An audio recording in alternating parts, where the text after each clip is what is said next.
Karena jarang bintang tamu di sini yang bicara soal Rasulullah begitu. Dan yang bicara nih kasat narkoba pula begitu kan. Kerjaan kita nih kasat narkoba ada buat film ini. Yang begini-begini yang bahaya ini kan.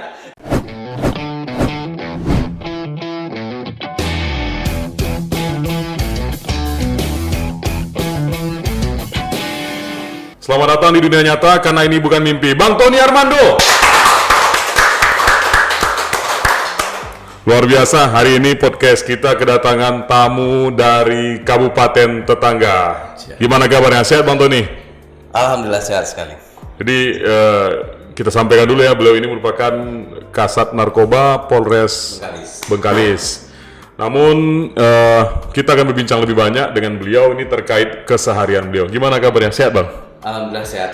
Kalau nggak sehat mungkin nggak sampai kemari ya. Betul. Nah, di masa pandemi kemarin gimana untuk di Bengkalis situasinya? Kalau Pekanbaru kan kota nih agak padat dan komunitas masyarakatnya lebih banyak. Jadi pembatasan kegiatan sosial itu lebih tinggi di sini. Kalau di sana bagaimana, Bang? Kalau di sana ya mungkin hampir sama saja ya. Kalau masalah pandemi ini kan mungkin sampai seluruh Indonesia mungkin agak sepi situasi. Cuman uniknya dalam keadaan sepi, narkoba kayaknya nggak pernah sepi. Oh gitu. Ternyata penangkapan kami 2021 tetap yang maksimal untuk Polres Jajaran. Bang, ada beberapa profesi yang memang terganggu dengan adanya pandemi. Contohnya seperti mall, itu kan banyak yang tutup. Pedagang di pasar ada kegiatan pembatasan dan lain sebagainya. Nah kalau untuk polisi sendiri, khususnya di bidang abang ini, terganggu nggak dengan pandemi ini, Bang? Kalau terganggu mungkin tidak begitu terganggu, tapi kalau misalnya ya kami dengan kesibukan lain lah ya.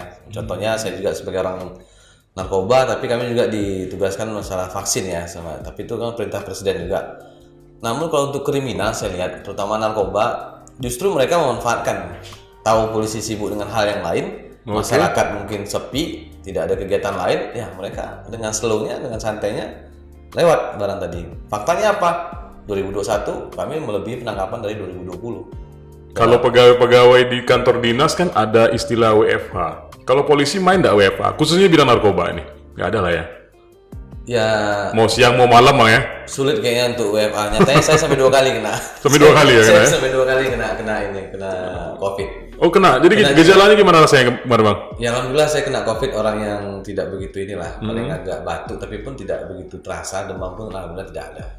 Cuman awal saja terasa agak badan lain, tapi karena kita tuh di kantor harus menjaga situasi juga, ya saya diperintahkan untuk tes COVID, saya tes ternyata saya positif COVID dan alhamdulillah lagi satu keluarga saya kena jadi Bang Tony ini selain bertugas sebagai seorang polisi, juga mempunyai hobi yang cukup unik nih. Katanya agak tertarik di bidang entertain nih Bang ya, khususnya di bidang broadcasting. Nah gimana? Ya sebenarnya begini Bang ya, saya itu akhir-akhir ini aja mungkin tertarik ke sana karena saya merasa untuk mengekspos kinerja Polri atau kinerja kita ini ya mungkin salah satu dengan dunia broadcast lah, entertain kan atau media sosial. Karena kalau kita tidak mengorbitkan dengan media sosial itu mungkin sulit dikenal sama masyarakat apa kerja polisi dan sebagainya. Kemudian ditambah lagi saya memang karena saya akuin kalau Bengkalis itu mungkin putra-putrinya itu banyak kreatif. Jadi saya sering nongkrong sama anak seni, akhirnya timbul sendiri jiwa-jiwa seni tadi apa yang mereka kerjakan. Jadi saya itu sebenarnya cuma ide saja, mereka yang punya ini.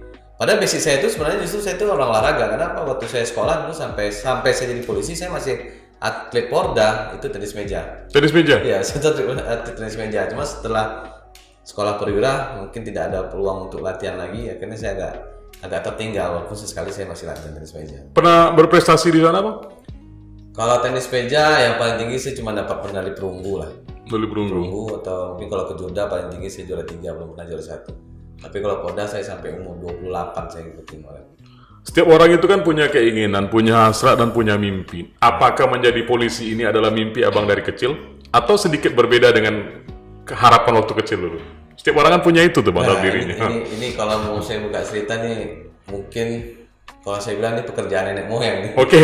Nah itu ada kopi biar enak cerita, kita minum kopi dulu. Iya, kita minum dulu ya. Iya, silakan. Ya, bismillahirrahmanirrahim. Jadi gini.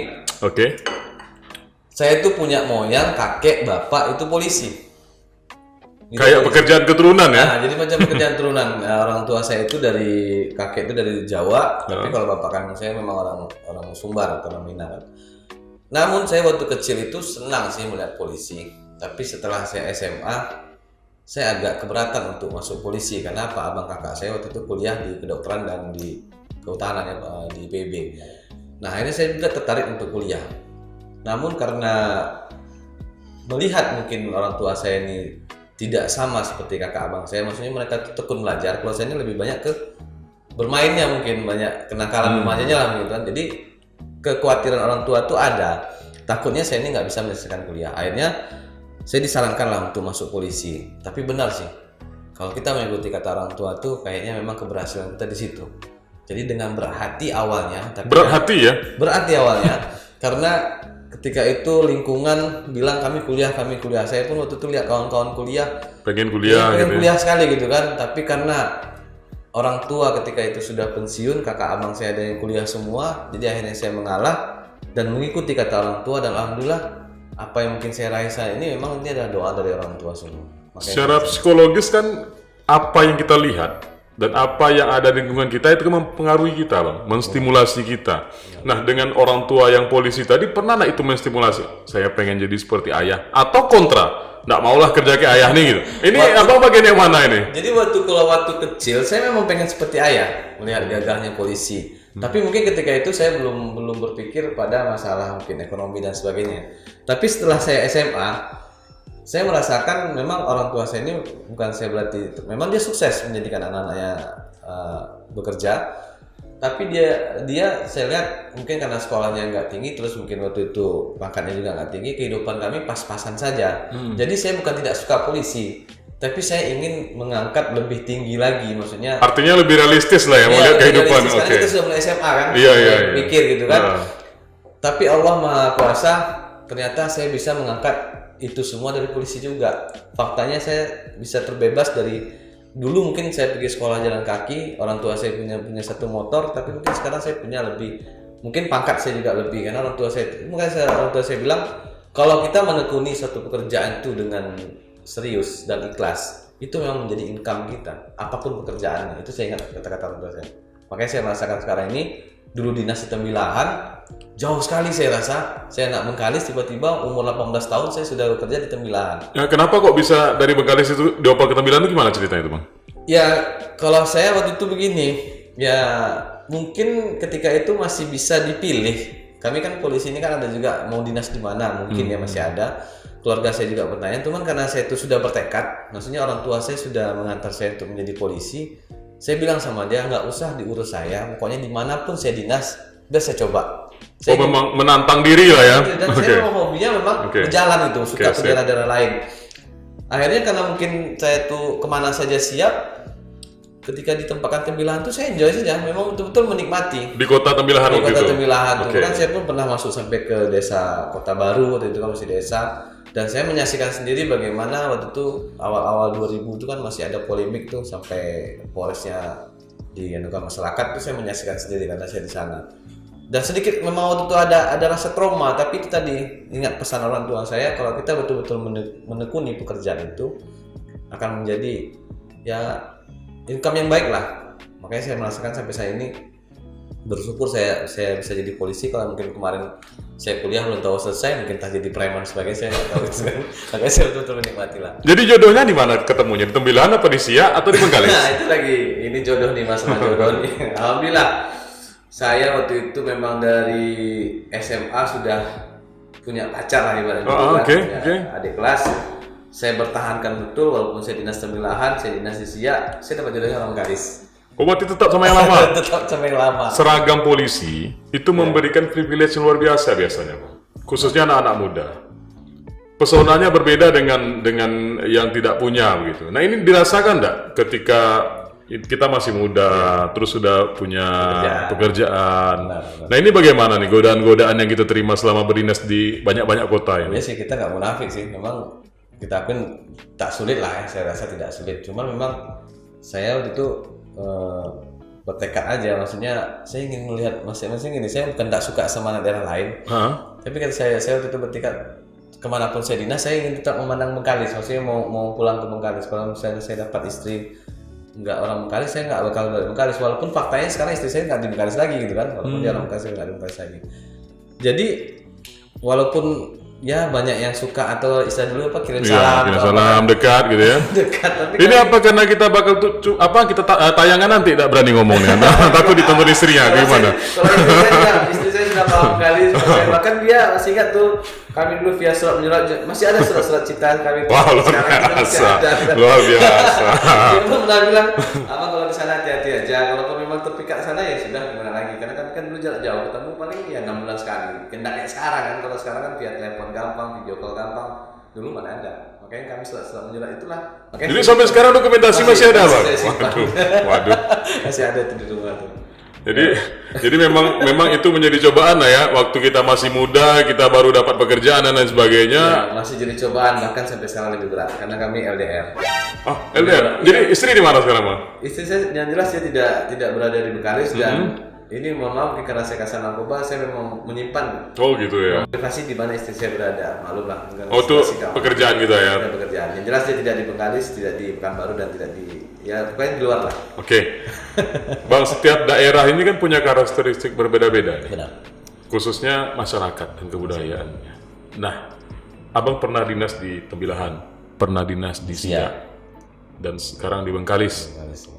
Ini kan setiap suku, setiap daerah itu kan ada karakter-karakter masing-masing. Kita sebagai polisi itu punya tugas untuk mengayomi dan melayani masyarakat. Bagaimana cara kita untuk menyelam dengan kebiasaan-kebiasaan mereka ini? Kesulitan enggak? Dari 3 daerah ini, apakah memang di kampung itu yang paling enak atau justru di kampung sendiri yang susah? Kebanyakan orang di kampung sendiri yang rusak. Karena mungkin terlena. Kalau misalnya kita sudah merantau, kita mawas diri kan. Karena kita sadar kita merantau, kita berusaha mendekati masyarakat, menyesuaikan dengan mereka, dan kita sadar kita adalah perantau. Kalau nggak hati-hati, mungkin kita nggak selamat di rantauan. Nah, saya bisa merasakan kayak gitu ya pertama dinas Tembilahan. Tapi kalau misalnya memang dari bertanya suku mana yang mana, kalau saya rasa hampir sama saja. Hampir sama saja. Kita kan orang Melayu nih, mayoritas jadian Melayu. Tapi kalau agak keras, memang agak keras di Tembilahan karena di sana itu kan sukunya heterogen. Ada Banjar, ada Melayu, ada Bugis, ada Madura. Jadi di sana adrenalin kita lebih terpacu berdinas Ya, sana, lebih Bang, ya? terpacu. Tapi sebenarnya di situ kita mengambil hikmahnya banyak, Bang. Kenapa? Kita akhirnya bisa beradaptasi kemanapun dinas. Ibaratnya kalau orang udah pernah dinas Tembilahan, dia dinas tempat lain tuh kayaknya agak lebih Udah santai. enak ya. Karena dia udah jumpa daerah yang agak keras dibanding yang lain. Walaupun kalau saya rasa hampir sama saja, tapi ada pasti kenikmatan-kenikmatan yang kita rasakan. Tapi kalau macam Bengkalis sama Siak itu hampir sama lah, apalagi itu kan bekas pecahan kabupaten juga. Nah, di situ kita bisa merasakan harus seperti apa menghadapi karakteristik dan itu berguna pada pekerjaan kita. Sama kayak saya sekarang ini, kalau nggak saya dekat sama masyarakat, gimana saya bisa mengungkap kasus narkoba itu? Siapa orang yang paling menginspirasi kehidupan Abang, Bang? Yang pertama jelas orang tua, ya kan, orang tua saya sendiri. Kemudian ya Rasul saya sendiri. Saya paling senang karena saya sering baca buku, bahkan teknik-teknik peperangan dia sering saya buat dalam teknik penangkapan narkoba. Itu. Ini menarik nih, karena jarang bintang tamu di sini yang bicara soal Rasulullah begitu. Dan yang bicara ini kasat narkoba pula begitu kan. Nah, ini Iya, ini menarik ini.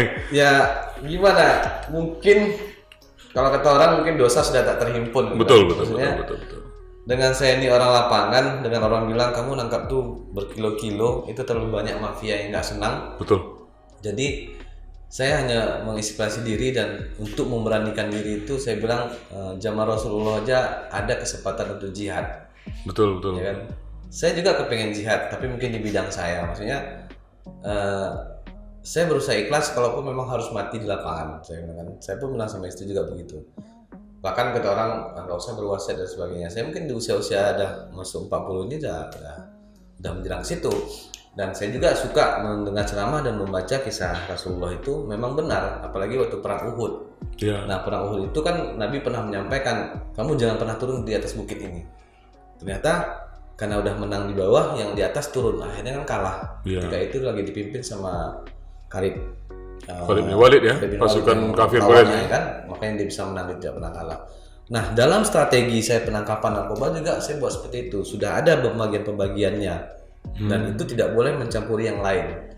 Kita nggak pernah tahu apakah nanti orang tuh lihat di sini atau lihat di sini, lihat di sini. Walaupun faktanya seringnya terjadi itu dekat dengan saya TKP-nya. Maksudnya saya sendiri sebagai eksekutor atau untuk penangkapan, tapi tetap dibagi. Nah, kenapa saya tertarik masalah Rasulullah? Memang jelas itu idola kita lah kan. Benar. Terus kita juga kan nggak tahu nih kapan kita mati, gitu kan? Betul, Kapan kita betul, mati. betul. Makanya saya bilang, ya saya tahu dosa saya banyak. Mungkin jalan satu-satunya untuk mengikis itu semua.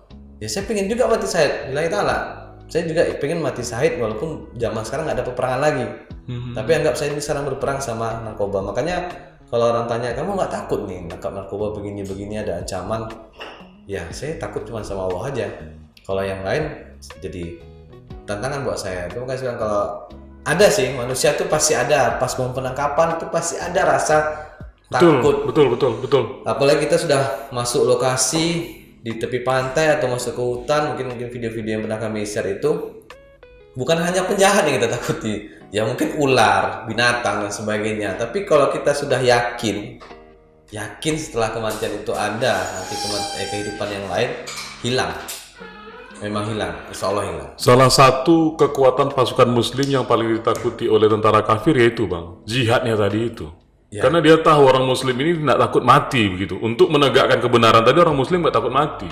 Sementara orang itu masih takut mati gitu. Di situ kadang-kadang yang membuat ngeri itu. Kita kan memang dalam anggota itu tidak semuanya muslim. Tapi memang saya ajak sama mereka harus berani dan mereka juga ternyata berani. Ya tapi kebetulan pemimpinnya muslim, ya ikutilah kayak saya, walaupun kita di institusi Polri ini kan banyak juga ya. Ada 2 poin yang saya tangkap tadi di situ. Yang pertama itu kepatuhan terhadap pimpinan. Bagaimana semuanya ini patuh dan satu komando gitu. Betul. Yang kedua itu pembagian tugas masing-masing. Jangan lari dari tupoksi masing-masing. Kalau kedua hal ini mungkin itu yang diajarkan Nabi kepada kita tadi ya. Nah, itu salah satu strategi yang diajarkan Nabi, memang harus patuh.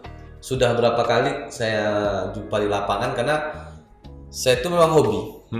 Maka kadang-kadang anak saya bilang, Pak kan Bapak komandan nih, kenapa nggak mereka aja yang turun ke lapangan? Ya salah satu mungkin hobi terus tanggung jawab. Terus memang kalau kita berada di lapangan itu mental anggota itu lebih berani karena pimpinannya ada. Karena saya juga pernah bergabung sama pimpinan yang jauh pangkatnya lebih tinggi, kami tidur di tanah sama-sama. Saya sampai bilang sama anggota lain, itu makanya tingginya tidur di tanah. Jadi kita gimana yang bawahan ini? Jadi kalau kita sudah merasa pimpinan itu hanya di belakang, saya pastikan hasilnya belakang-belakang saja gitu. Tidak menarik lah hasilnya. Makanya pernah nggak punya pengalaman yang memang di saat itu sudah sangat genting dan mungkin untuk keselamatan nyawa sendiri pun terancam gitu? Pernah nggak Bang sampai mempertaruhkan titik ke situ untuk tugas ini?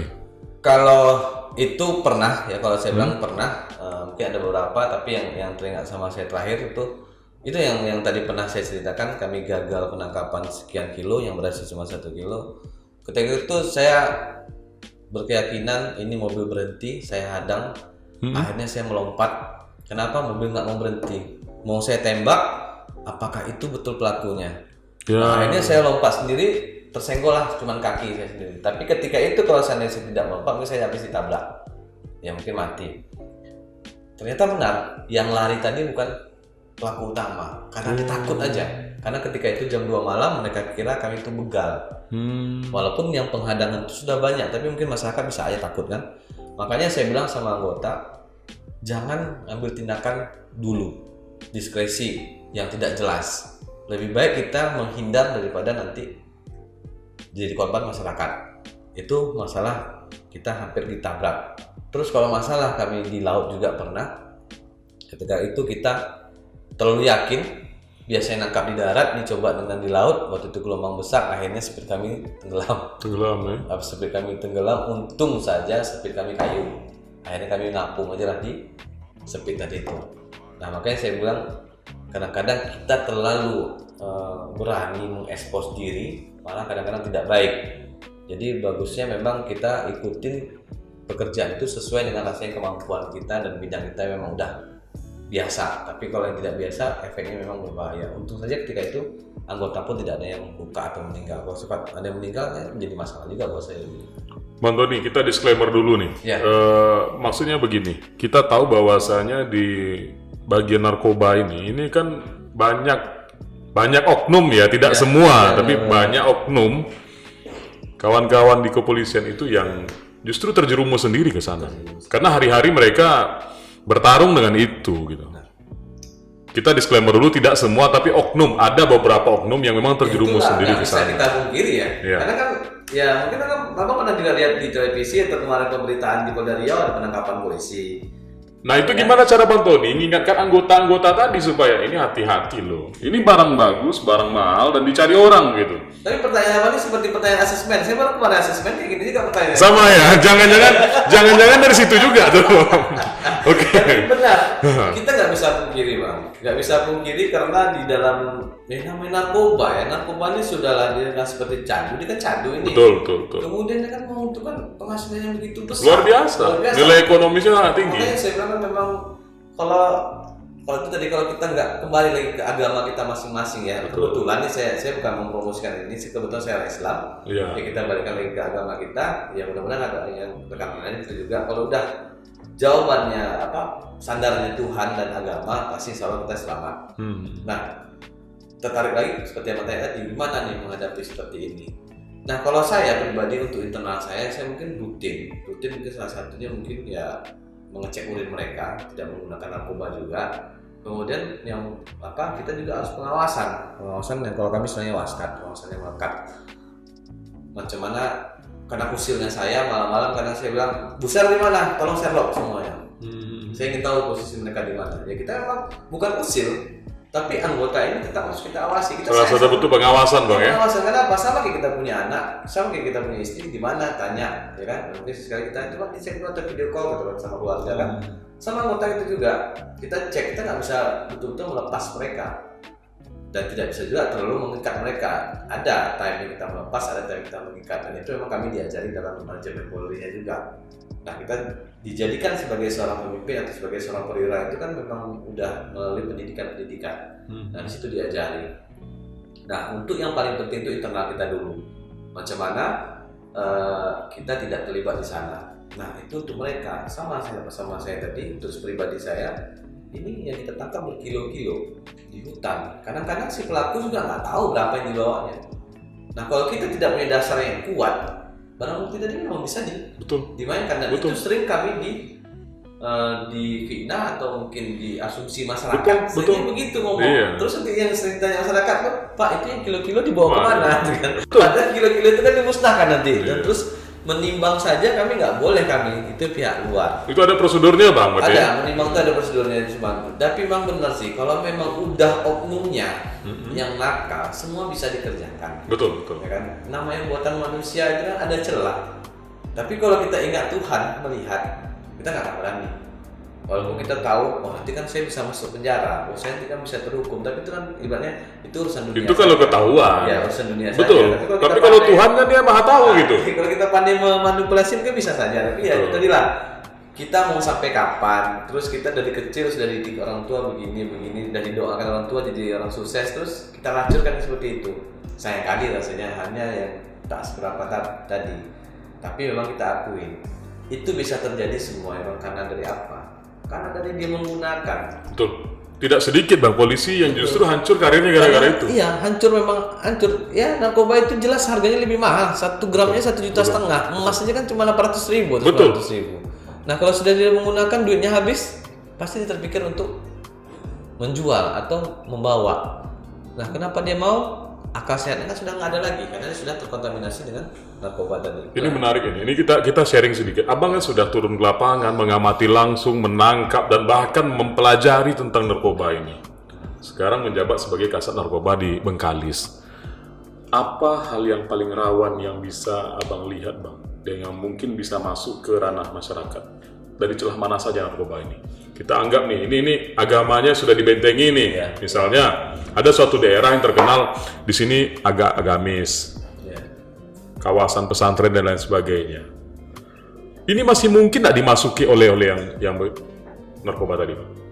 Mungkin saja kalau untuk dimasukin mungkin saja. Tapi kalau memang orang tadi sudah kuat di sananya, mungkin dia agak susah terkontaminasi karena kita ini kan sesuai dengan ajaran juga, karakteristik kita ini kan dibina dari lingkungan. 80% 90% itu kan lingkungan. Makanya kalau misalnya di suatu lingkungan itu lingkungan orang agamais, itu susah untuk masuk mereka.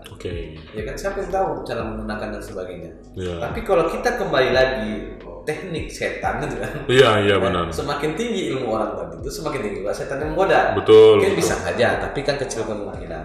Nah, kalau saya lihat kan faktor yang terjadi baik mungkin di sini, di Pekanbaru dan sebagainya, daerah saya juga, itu berawal dari lingkungan. Karena lingkungannya sudah melihat waktu biasa pakai itu. Terus di situ lingkungannya mungkin ya kita lihat faktor ekonominya rendah, walaupun nanti lari kan ke ekonomi tinggi juga. Karena merasa di situ pendidikannya rendah, otomatis mungkin agamanya rendah, mudah mereka untuk dirasuki. Awalnya mungkin dikasih, setelah jadi pecandu.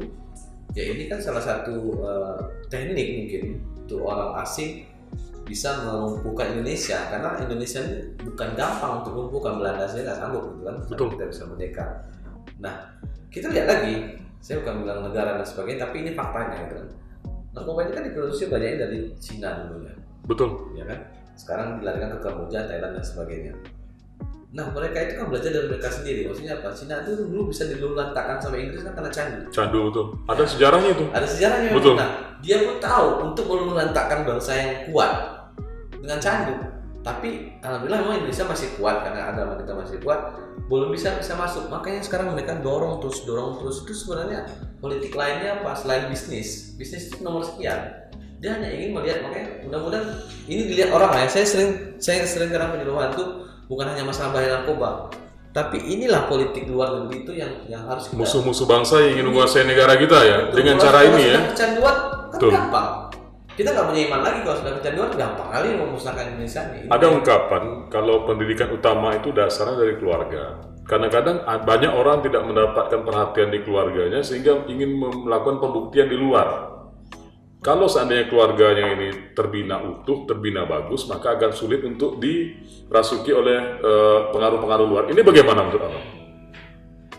Ya, kalau saya bilang karena bangsa Indonesia itu bangsa yang ramah. Jadi saking ramahnya kita tuh permisif. Akhirnya kita tuh, nah sudahlah orang sana mau terlibat biar aja lah. Atau anaknya nggak pulang, nggak ini, santai aja. Karena permisif dibiarkan. Inilah awal cikal bakal dan itu bisa rusak. Tapi kalau misalnya kita itu tidak permisif, maksudnya anak kena di mana nih, telepon, kamu jam sini kok nggak pulang, perhatian orang tua tuh ada. Jadi sekarang beda Bang, kalau zaman kita dulu waktu kecil-kecil orang tua ngomong begitu, batas pulang itu azan maghrib harus sudah di rumah. Sekarang bebas.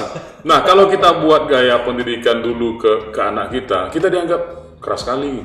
Abang setuju nggak kalau misalnya gaya pendidikan dulu yang kita terima itu kita terapkan ke anak?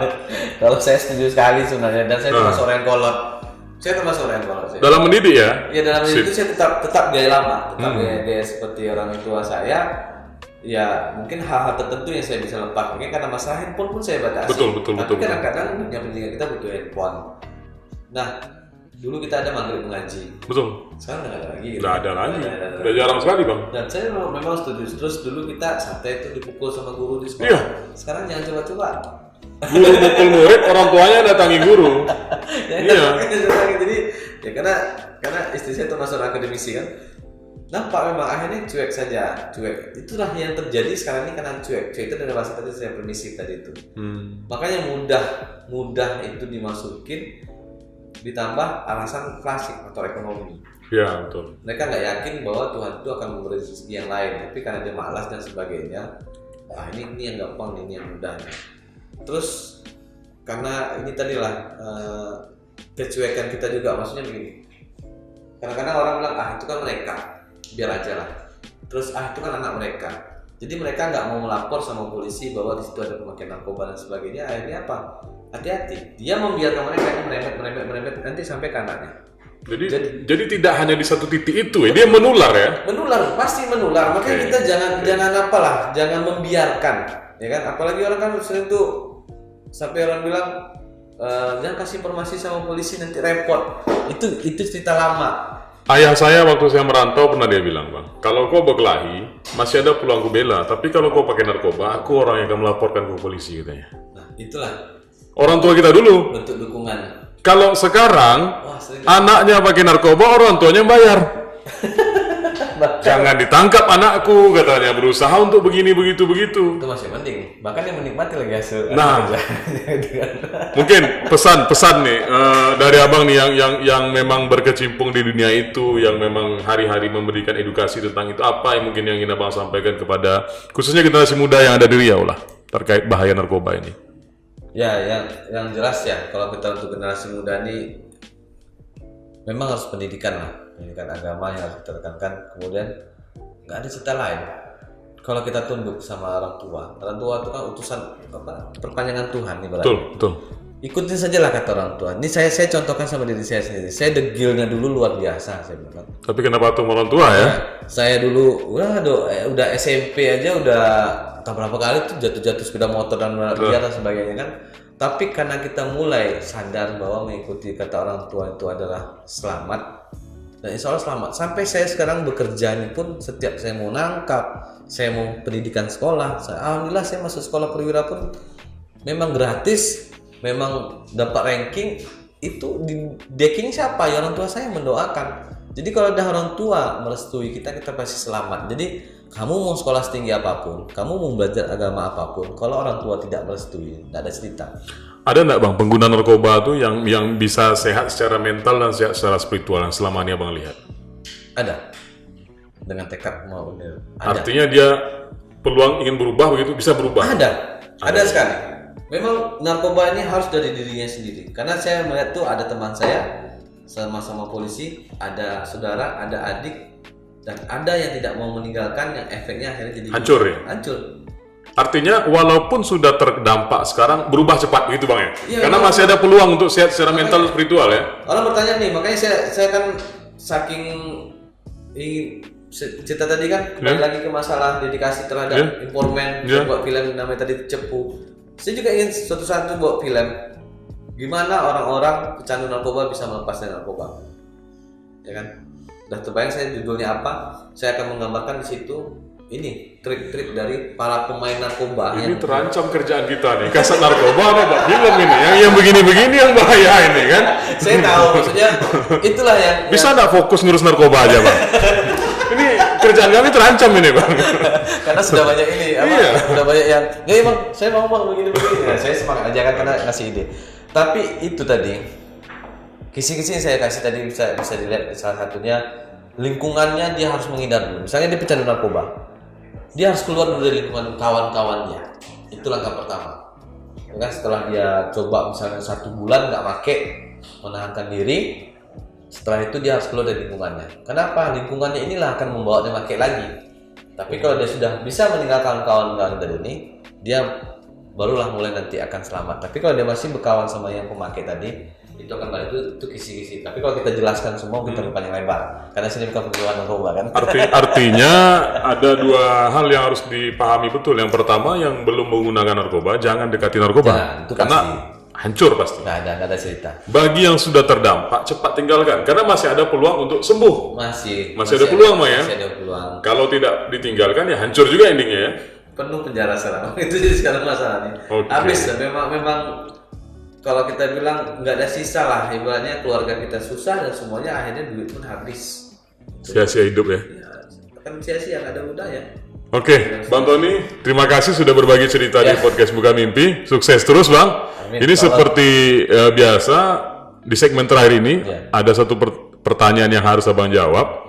Ini kan podcastnya judulnya Buka Mimpi nih. Kalau Abang diberi satu kesempatan untuk bermimpi dan mimpi itu menjadi kenyataan, apa satu hal yang paling Bang Tony inginkan saat ini? Satu hal, ntar saya minum dulu. Silakan. Silakan. Karena cuma satu hal ini kan. Nah, satu hal. Yang paling Bang Tony inginkan.